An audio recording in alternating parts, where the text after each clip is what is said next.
Hoy hablaremos de los bacilos gram-negativos púrpura, específicamente de los géneros Campylobacter y Helicobacter, posteriormente del género Helicobacter. Estos microorganismos tienen características morfológicas relacionadas entre sí. Además, que para su aislamiento se deben dar ciertas condiciones, es decir, que en la batería de medios de cultivo de aislamiento primario posiblemente pasen desapercibidos. Además, los géneros Campylobacter y Helicobacter también comparten la importancia clínica, es decir, que principalmente ellos causan infecciones a nivel del tracto gastrointestinal y en algunos casos septicemia. Adicionalmente, el género Campylobacter tiene una característica importante.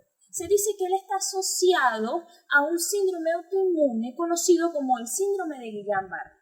Esto lo estudiaremos más a fondo, así que empecemos.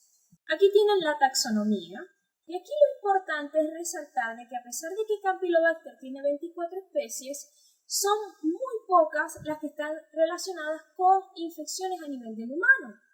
Tenemos que la principal especie del género es Campylobacter jejuni, y esta especie tiene dos subespecies. Tiene la especie Campylobacter jejuni, subespecie jejuni, y la especie Campylobacter jejuni, subespecie Doyle. Quiero aclarar que la subespecie jejuni es la que se aísla con mayor frecuencia, causando gastroenteritis. Adicionalmente, podemos encontrar las otras especies de Campylobacter que son también de importancia clínica, como es Campylobacter coli, Upsaliensis, Lari. Todas estas 4 especies causan principalmente gastroenteritis. Tenemos también la especie de Campylobacter fetus, que es una especie que se caracteriza por causar abortos en el ganado, pero en el caso del humano, él se encuentra causando más que todo septicemia. Adicional, hay otras especies que se aíslan de forma infrecuente, como es en el caso de Campylobacter curvus, rectus y concisus. Estas especies, aparte de que su origen es principalmente del ser humano, ellas causan enfermedades a nivel de las encías, es decir, que principalmente es periodontitis.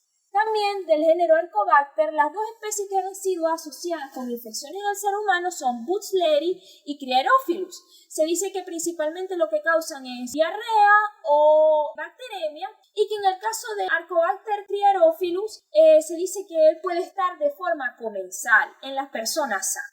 También podemos mencionar que Helicobacter Butzleri se dice que es el número 4 de los microorganismos que son semejantes a Campylobacter aislados con frecuencia en S. Es decir, que si principalmente en S se aísla Campylobacter jejuni, su especie jejuni, Campylobacter coli, Campylobacter upsaliensis, el número 4 sería Helicobacter butzleri y usualmente pasa desapercibido. Y después más adelante veremos por qué. Eso también tiene que ver con las características de cada una de las especies. Como ya había mencionado, entre las características generales de estos dos géneros, primero que son bacilos gram-negativos, curvos. Curvos quiere decir que está en forma de coma. Otra de las características es que ellos son móviles, a excepción de Helicobacter anaerophilus. Ya había mencionado que eran asacarolíticos, es decir, que son incapaces de utilizar los azúcares, bien sea por la vía oxidativa o la vía fermentativa. Otra característica importante es que son oxidasa y catalasa positiva, a excepción de las especies de Campylobacter que causan periodontitis. Esto es una característica importante también, que ellos son catalasa negativa, que son curvus, rectus y concisus. Principalmente ellos crecen en la atmósfera de microaerofilia, pero esto es más que todo para el género Campylobacter. Helicobacter es un poco más variable. Hay algunos que son aerotolerantes, como en el caso de Helicobacter Crierophilus. Y principalmente otra característica que podría diferenciar al género Campylobacter del género Helicobacter es que Campylobacter, su temperatura principalmente óptima de crecimiento está en el rango de los 42 grados centígrados, a excepción de Campylobacter fetus, que crece mejor a 37. Pero en el caso de Helicobacter, ellos crecen mejor a 37. Entonces, lo que se recomienda para el aislamiento de estos microorganismos, en el caso de una muestra de S, yo sé que ustedes están acostumbrados a escuchar de que el CampiVap, que es el medio para aislar Campylobacter, va en 42 grados. Pero si uno quisiera aislar Helicobacter, uno debería usar 2 placas, una incubarla en microaerofilia a 42 grados y otra incubarla en microaerofilia,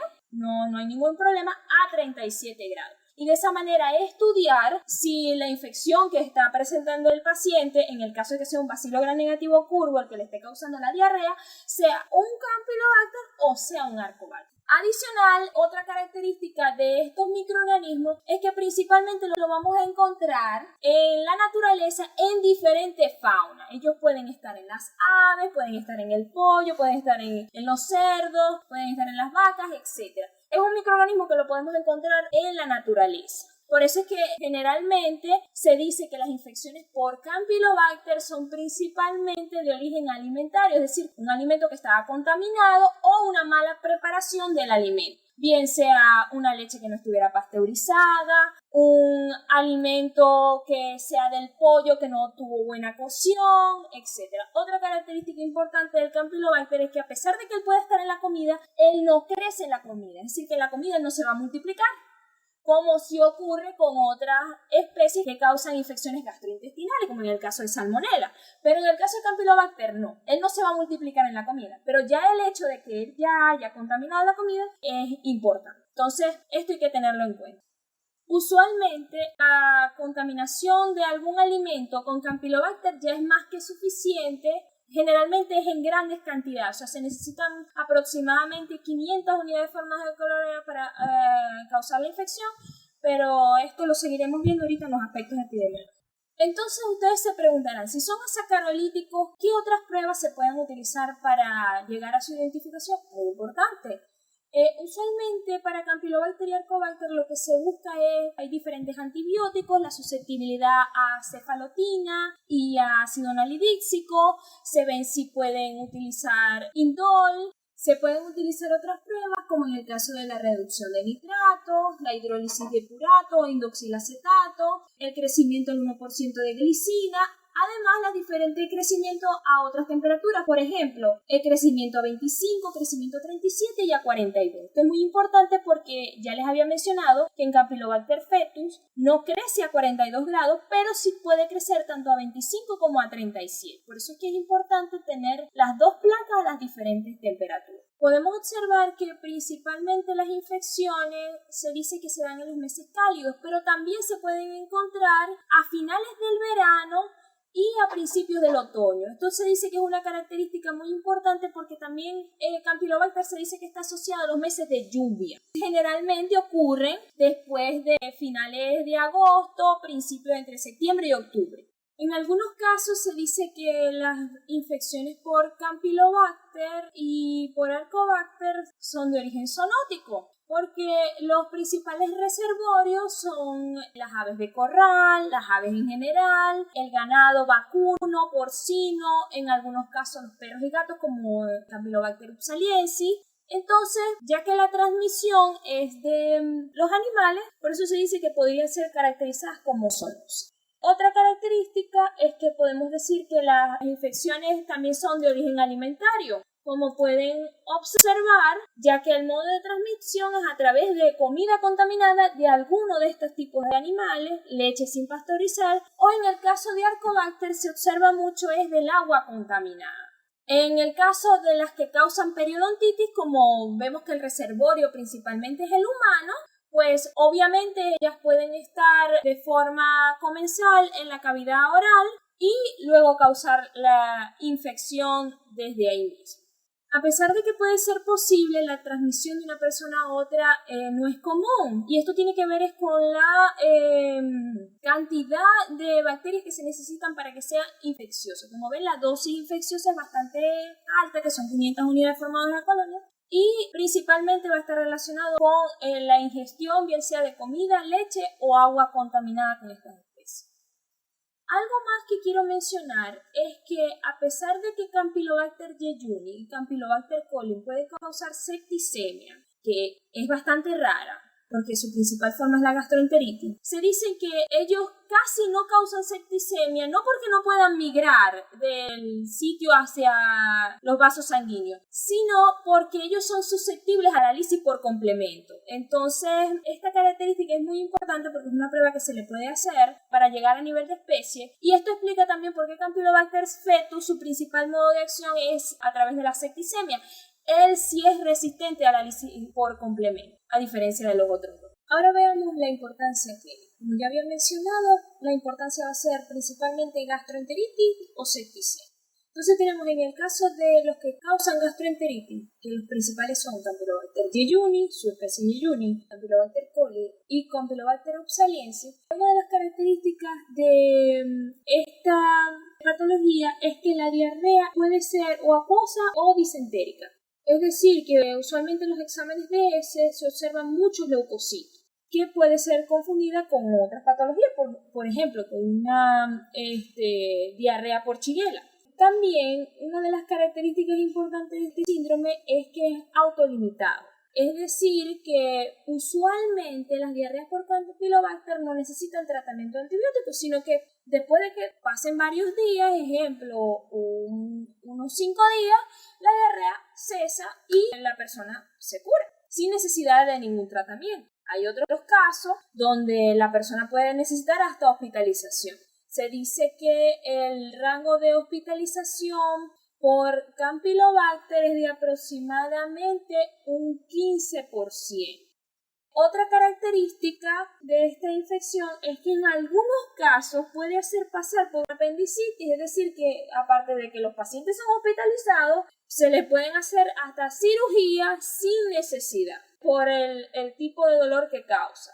Otra característica es que va a depender de la capacidad inmunológica del hospedador cómo se va a resolver la infección, es decir, si va a ser autolimitada. Generalmente esto ocurre en los huéspedes sanos, mientras que en los huéspedes que tengan alguna enfermedad que comprometa su sistema inmune, ejemplo, las personas con HIV, estas personas van a presentar más complicaciones, es decir, usualmente en estas personas es que puede llegar a migrar el Campylobacter a otros órganos, es decir, puede causar principalmente septicemia, que sería una de las infecciones extraintestinales.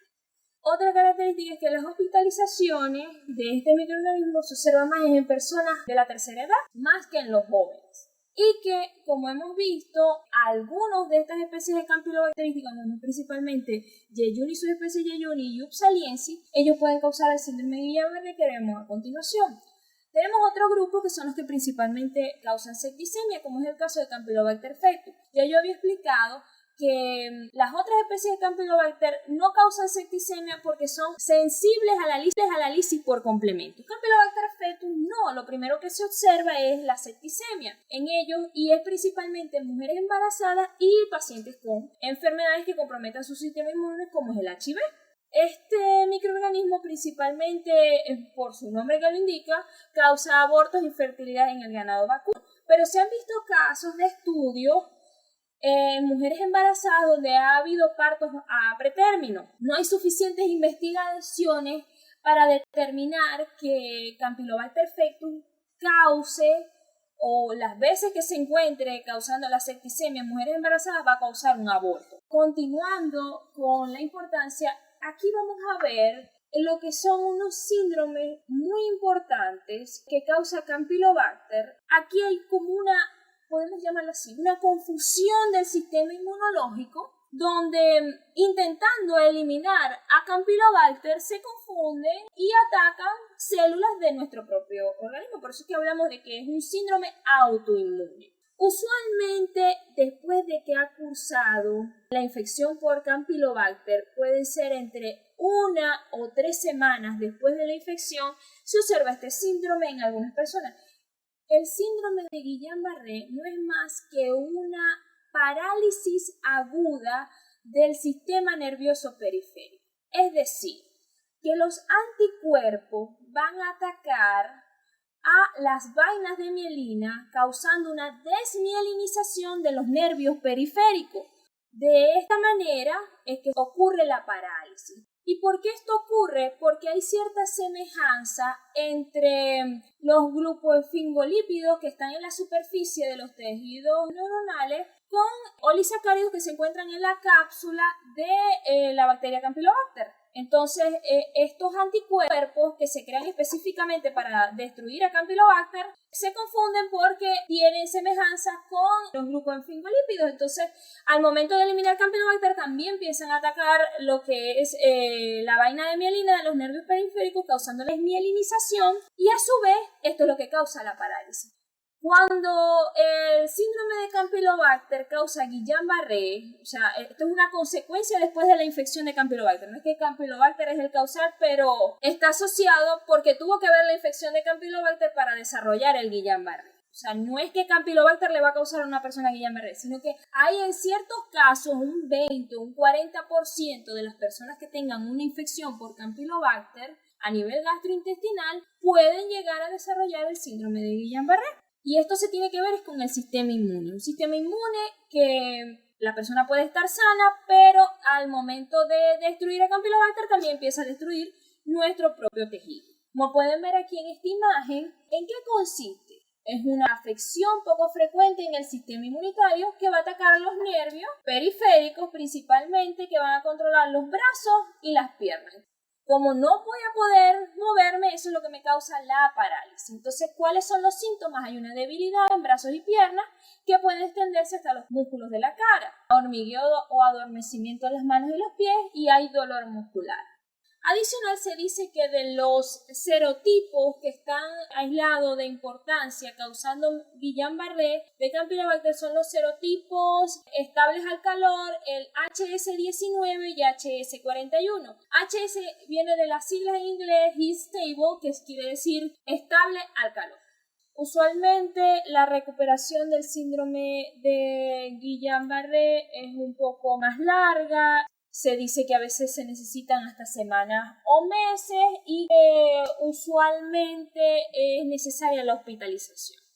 Adicional, también puede causar Campylobacter otra enfermedad que se podría decir que es del tipo autoinmune, que es una artritis reactiva. Esto no es más que una inflamación muy dolorosa de las articulaciones que puede ocurrir dos semanas después de la infección de Campylobacter y que en algunos casos el periodo que va a durar este tipo de artritis puede ser semanas y hasta años. En la literatura se dice que el rol del HLA-B27, que no es más que el antígeno leucocitario humano, se dice que podría ser un factor de riesgo para artritis reactiva. Este antígeno se dice que es parte del sistema inmunológico como un conjunto de proteínas que ayudan a identificar las células propias de las que no son propias.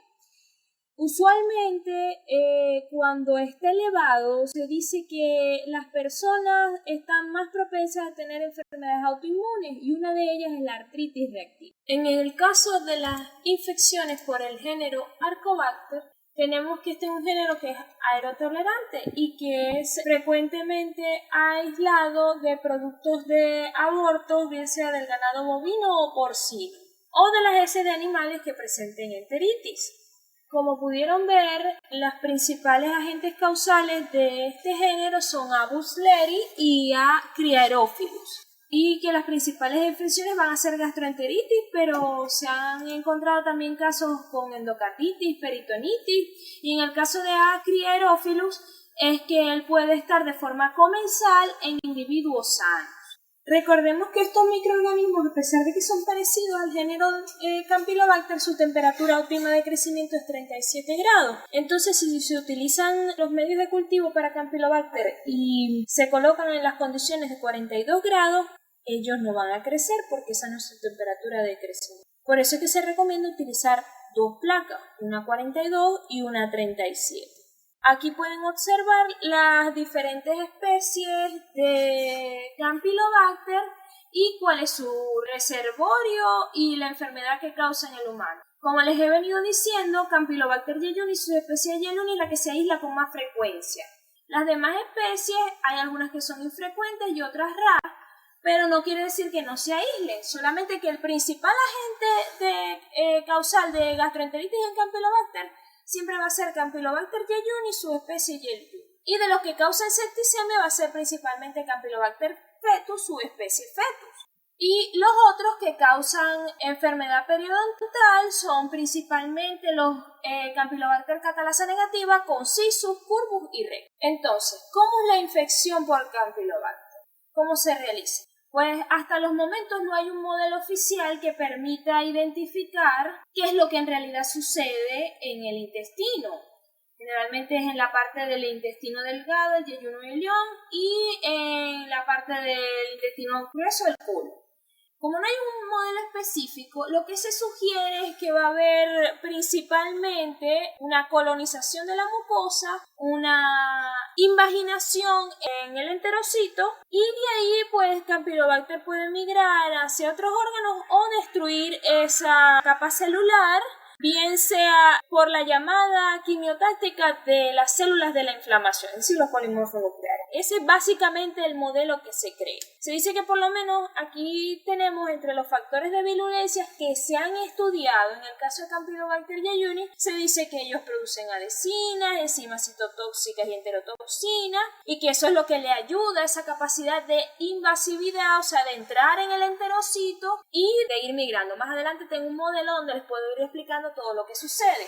Aún así, esto no quiere decir que es determinante, porque hay cepas que no tienen estos factores de virulencia, pero siguen siendo infecciosas y virulentas, es decir, que siguen causando. Entonces, por esta razón es que no hay un modelo específico. En el caso de Campylobacter fetus, se dice que ellos tienen una proteína capsular, que es lo que les va a ayudar a evitar la lisis por complemento, que es una de las características de Campylobacter fetus, y es lo que lo ayuda a ser virulento en sangre.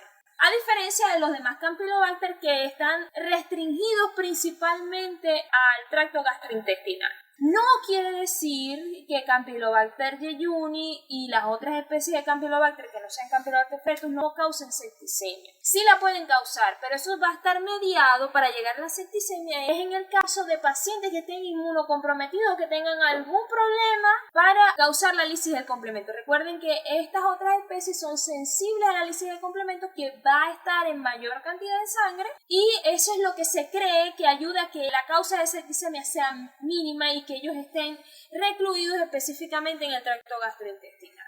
C. fetus no, como él es resistente a la lisis por complemento, él es el que puede causar principalmente septicemia. Entonces veamos cómo es el modelo de infección. Tenemos nuestro ganado en la vida silvestre y él va a estar contaminado, bien sea por las mismas heces de humanos, las mismas heces del ganado, y al momento de procesar y manejar estos animales, el procesamiento y manejo de los alimentos, si no hay una buena preparación, pues estos van a ser contaminados.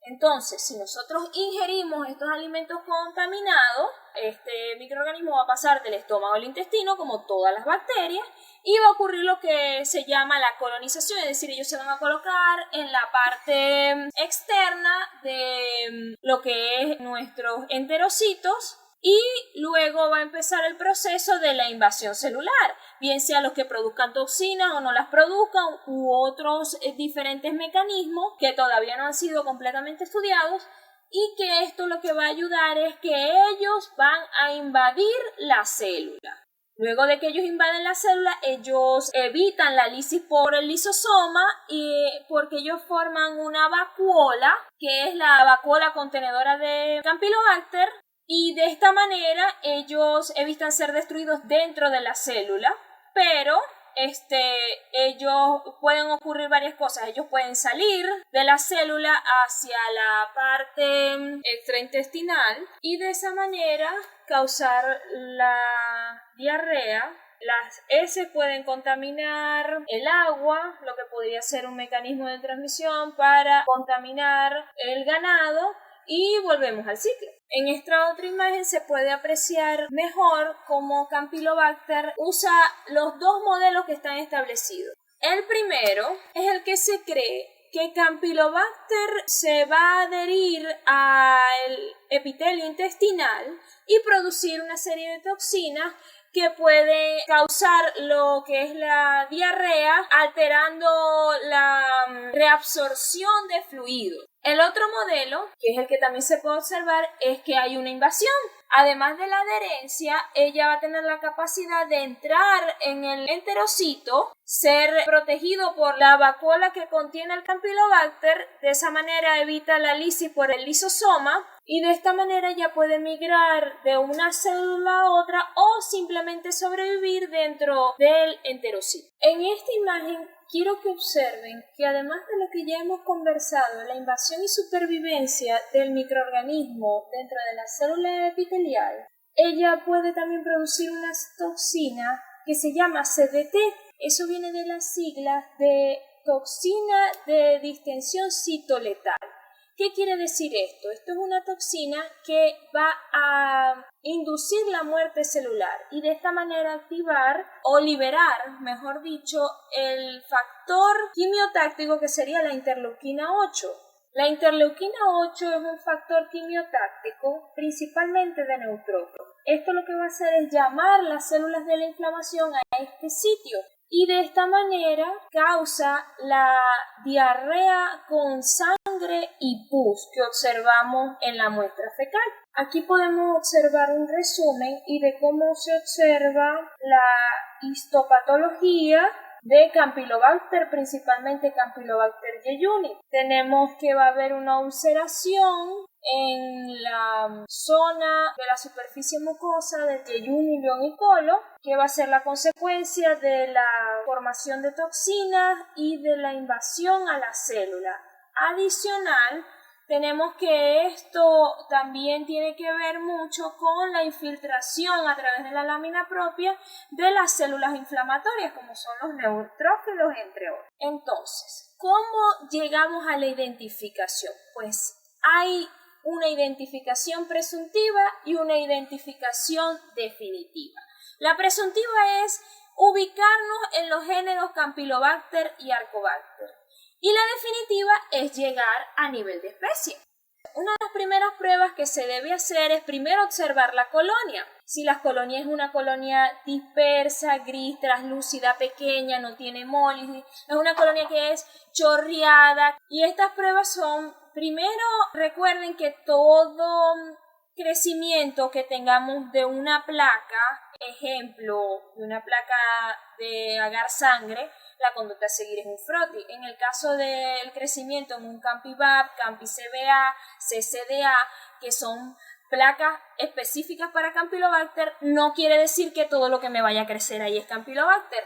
Yo debo hacer una coloración de Gram y observar los bacilos curvos teñidos con la fucsina. Gram modificado, yo verifico que son bacilos curvos y tengo que empezar a hacer las siguientes pruebas, que es oxidasa y catalasa, y la motilidad en gota pendiente. Luego de ahí, que ya yo me ubico entre estos dos géneros, yo puedo realizar las diferentes pruebas para ir a nivel de especie.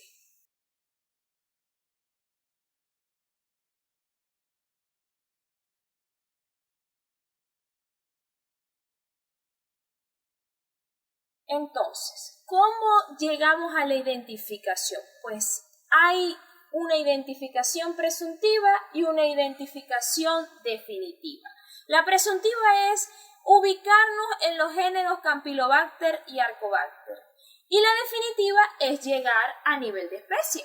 Una de las primeras pruebas que se debe hacer es primero observar la colonia. Si la colonia es una colonia dispersa, gris, translúcida, pequeña, no tiene hemólisis, es una colonia que es chorreada. Y estas pruebas son, primero recuerden que todo crecimiento que tengamos de una placa, ejemplo, de una placa de agar sangre, la conducta a seguir es un froti. En el caso del crecimiento en un CampiVap, CampiCBA, CCDA, que son placas específicas para Campylobacter, no quiere decir que todo lo que me vaya a crecer ahí es Campylobacter. Yo debo hacer una coloración de Gram y observar los bacilos curvos teñidos con la fucsina. Gram modificado, yo verifico que son bacilos curvos y tengo que empezar a hacer las siguientes pruebas, que es oxidasa y catalasa, y la motilidad en gota pendiente. Luego de ahí, que ya yo me ubico entre estos dos géneros, yo puedo realizar las diferentes pruebas para ir a nivel de especie.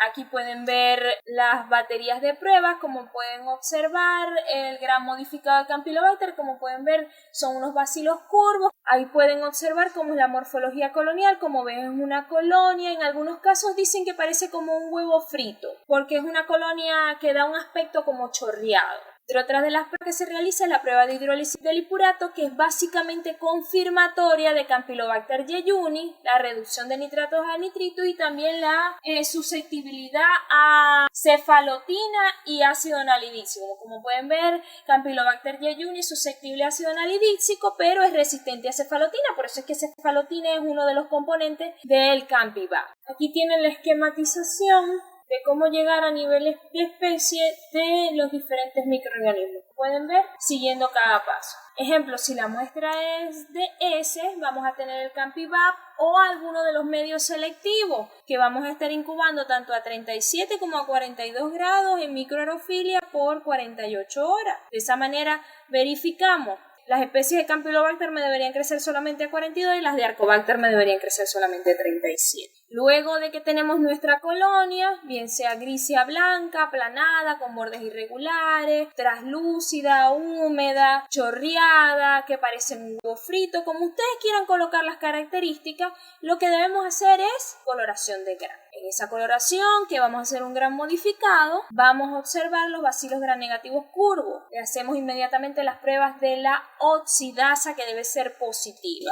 Esta oxidasa la vamos a hacer por el método de Kovacs y también vamos a hacer una motilidad en gota pendiente para observar el microorganismo que debe ser moti. Luego que tenemos nuestra oxidasa positiva, hacemos la prueba de la catalasa. En teoría, si estamos viniendo de S, todas las catalasas deberían ser positivas. Luego, la siguiente prueba es hacer la prueba del hipurato. El hipurato, como les dije, es prueba confirmatoria si está positiva de Campylobacter jejuni. Si no me da positiva, debo hacer la prueba de crecimiento a 25. Esto me va a separar las especies que no crecen a 42 grados, como en el caso de Campylobacter fetus, y las especies de Arcobacter. Luego, de esta manera, para yo diferenciar C. fetus de Arcobacter en la atmósfera. El género Arcobacter es aerotolerante, mientras que el género Campylobacter necesita de 5 a 10% de CO2 para su crecimiento. Así que solamente me va a crecer en microaerofilia, mientras que Arcobacter me puede crecer fácilmente en aerobiosis. Si el crecimiento 25 es negativo, pues yo debería hacer las pruebas de las susceptibilidades a los diferentes antibióticos. Los que son resistentes a ácido nalidíxico son el Campylobacter lari, mientras los que son susceptibles los voy a dividir después en coli, que es resistente a cefalotina, y Upsalensis, que es susceptible.